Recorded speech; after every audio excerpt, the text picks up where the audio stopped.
oleh sahabat-sahabat ketika kemudian memiliki data yang merugikan masa depannya, itu gimana cara ngubahnya, Teh? Simple Mas Hendra, karena naturalnya kita itu sudah pasti akan bisa melepas.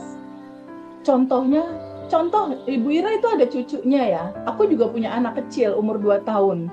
Contoh itu gampang banget Mas Hendra. Bener, Mm, mm, gampang banget cara melepasnya, cara merubahnya, trauma dan lain-lain. Mas Hendra perhatiin anak Mas Hendra waktu kecil. Anak Mas Hendra waktu kecil kalau jatuh, dia langsung bangun lagi. Ibunya marah sama dia nggak simpen kan? Bener nggak? betul, betul, betul. Jadi kalau anak kecil itu kalau misalnya anak kecil kan kadang suka refleks mukul ya, mukul gitu. Terus misalnya aku marah gitu, Muhammad nggak boleh kayak gitu kan. Ah, Kalau ah. kita orang gede kalau dimarahin langsung disimpan tuh Mas.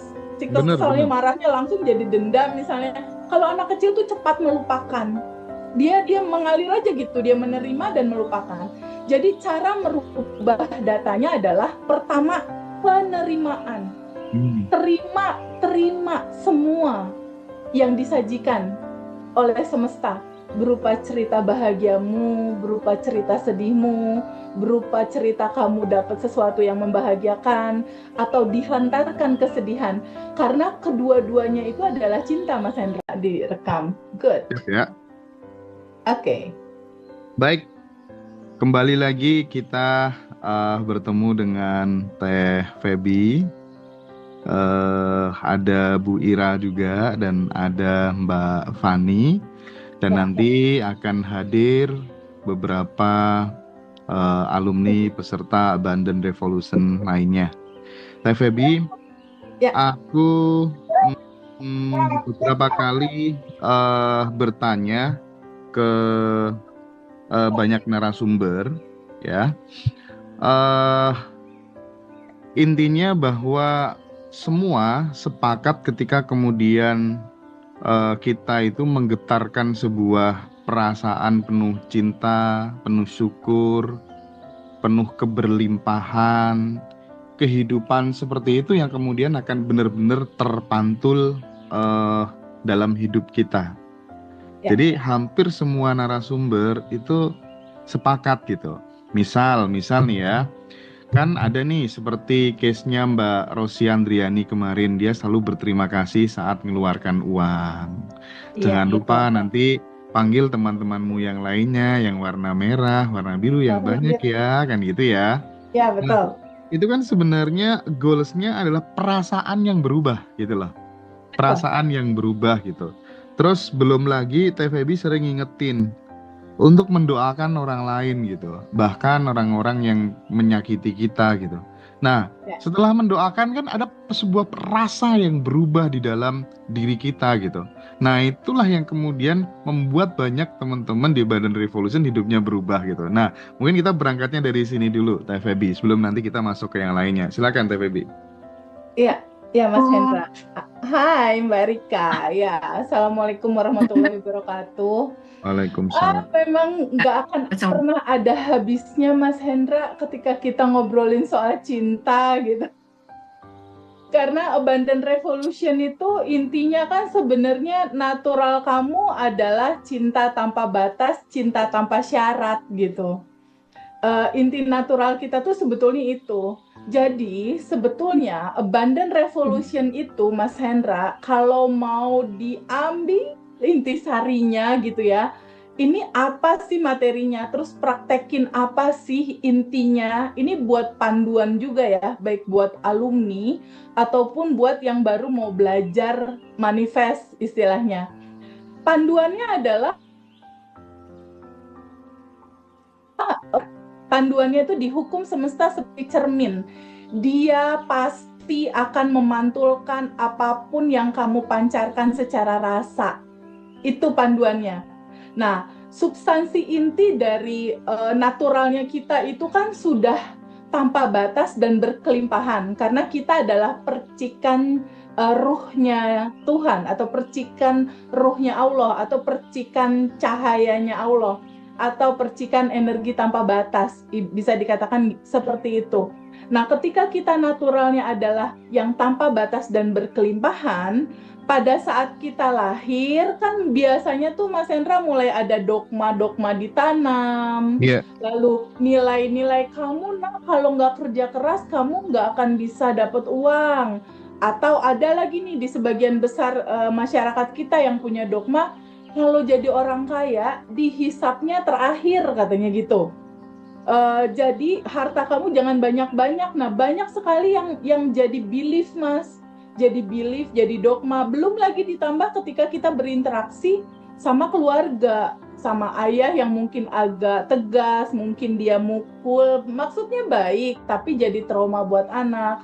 Jadi ada luka batin, ada ketakutan, kebingungan. Nah, dogma-dogma dan lapisan emosi itu menutupi Mas Hendra, menutupi naturalnya kita yang sudah tanpa batas dan berkelimpahan.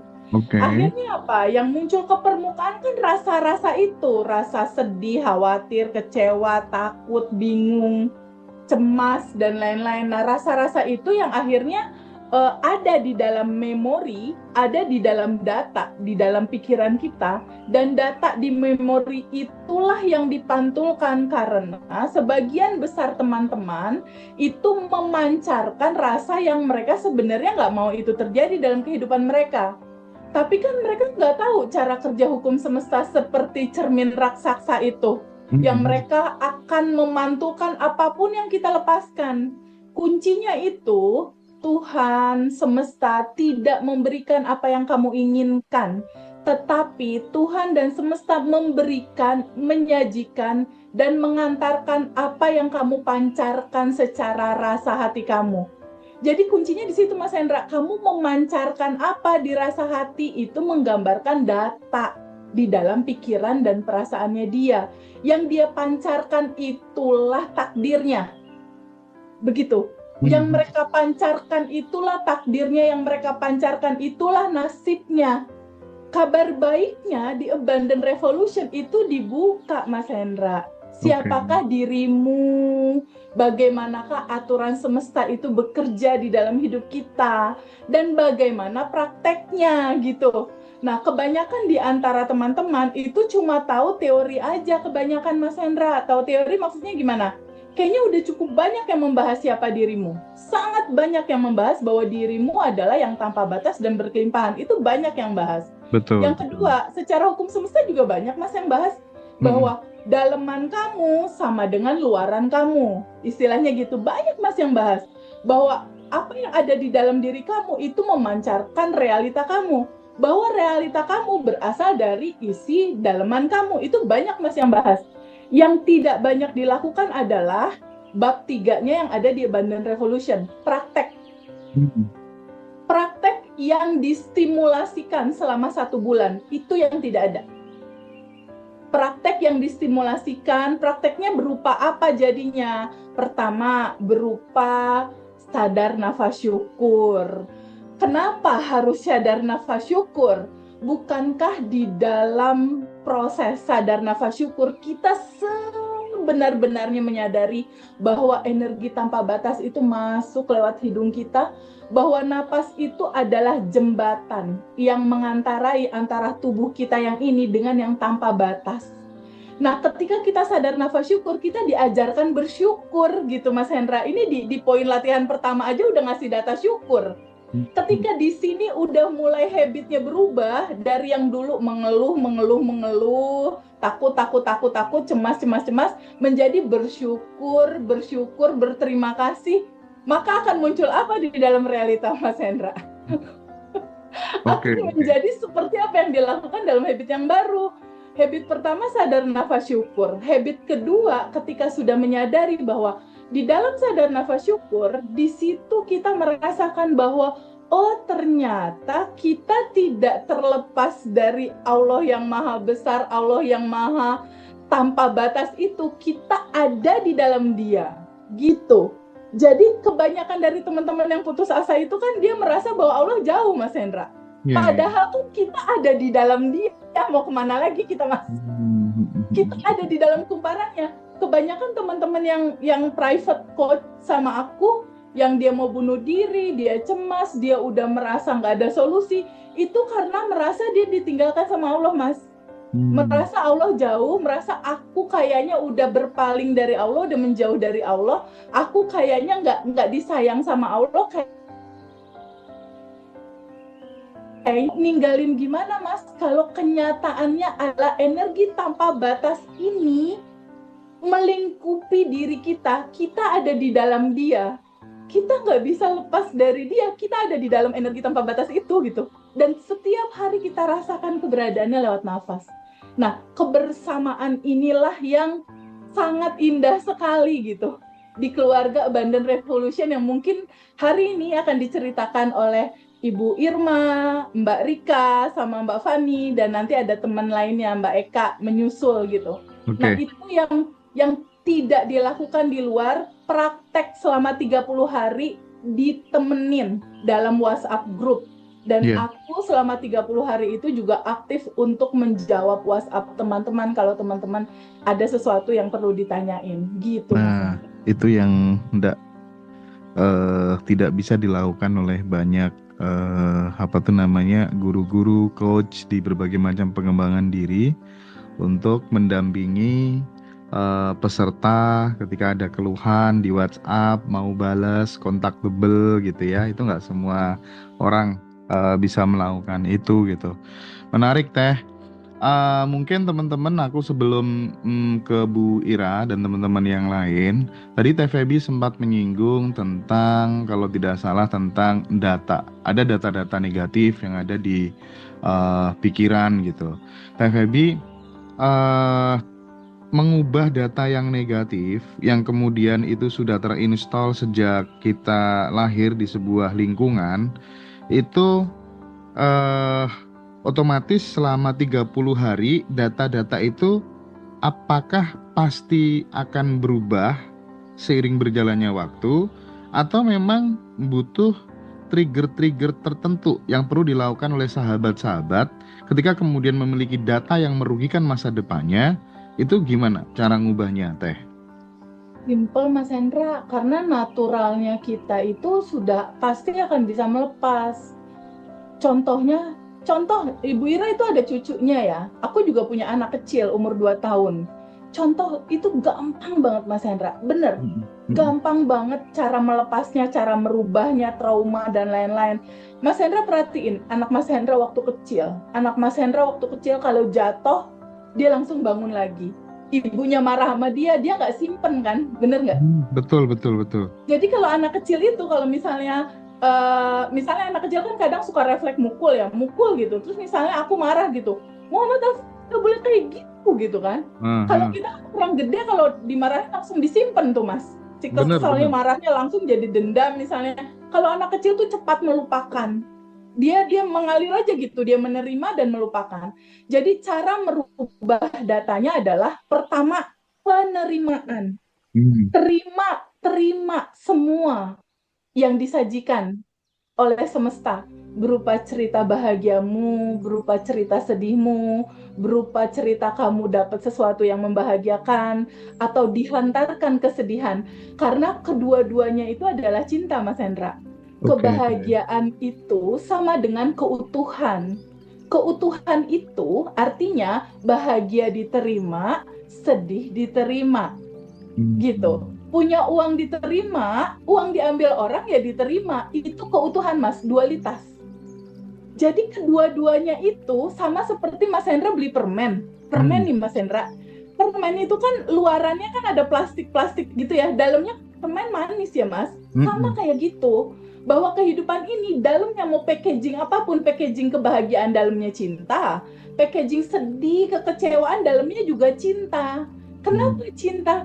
Bukankah di dalam packaging kesedihan itu ada pesan semesta?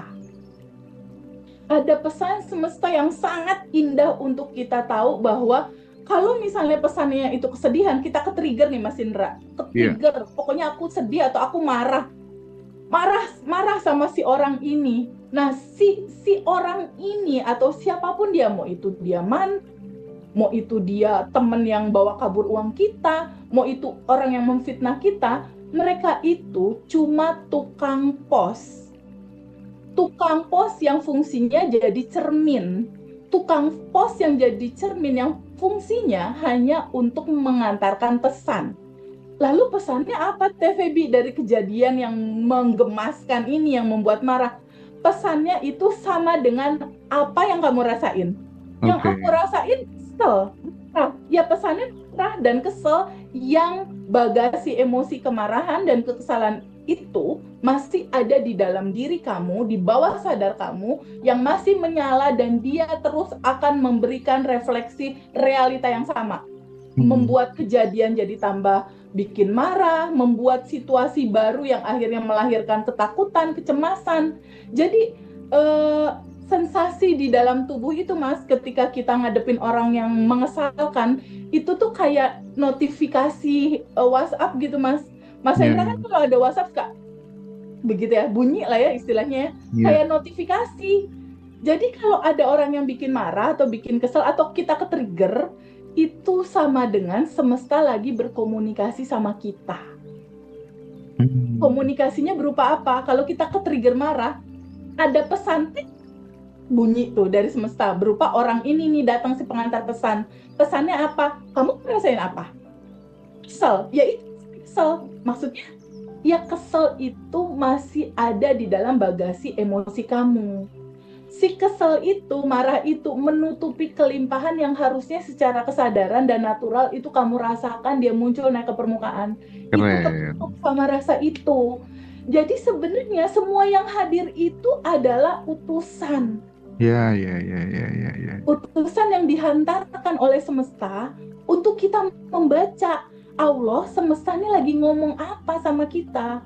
Allah kan gak mungkin ngomong sendiri datang ke Mas Hendra kan? Betul. Bener gak? Dihantarkanlah orang yang ngambil uangmu terus gak bayar-bayar. Kamu kesel kan?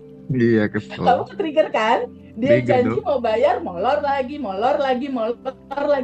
Sebenarnya kisah permainannya bukan itu. Kan hidup cuma games, Mas. Hidup itu cuma permainan, kalau kata surat Al-An'am. Bersendang guraulah kamu, karena hidup cuma permainan. Jadi jangan terlalu serius. Kalau terlalu serius nggak ada manifestasi. Justru semakin santai, semakin asik, semakin rileks, itu rekening bank semakin gendut, Mas. Asik. Oke. Teh Feby, sedikit lagi ya sebelum ke Bu Ira ya. Terus caranya nginstall software kemakmuran, software sehat, software bahagia, itu caranya nempelin data yang positif itu gimana, Teh? Nggak perlu nginstal, nggak perlu software, nggak perlu apapun. Nggak perlu cara, sebenarnya nggak perlu teknik. Terus? Cuma butuh hening, Mas. Cuma butuh hening, diam, dan menerima. Dan butuh jujur sama perasaan kamu. Kamu lagi ngerasain apa? Oke. Gak butuh teknik apapun, gak perlu meditasi, gak perlu, karena itu udah naturalnya kamu. Dan udah ada di sini. Sebenarnya gak perlu training juga sih, Mas. Gak perlu ikut Abundant Revolution juga sebenarnya. Bener ya? Gak perlu. Kita ini kayak, kalau katanya Mas Riko, kita ini kayak jualan air di tengah lautan gitu. Karena dari awal cuma butuh diem doang. Butuh pause dulu sebentar, boleh nggak? Karena rumusnya gini, Mas Hendra.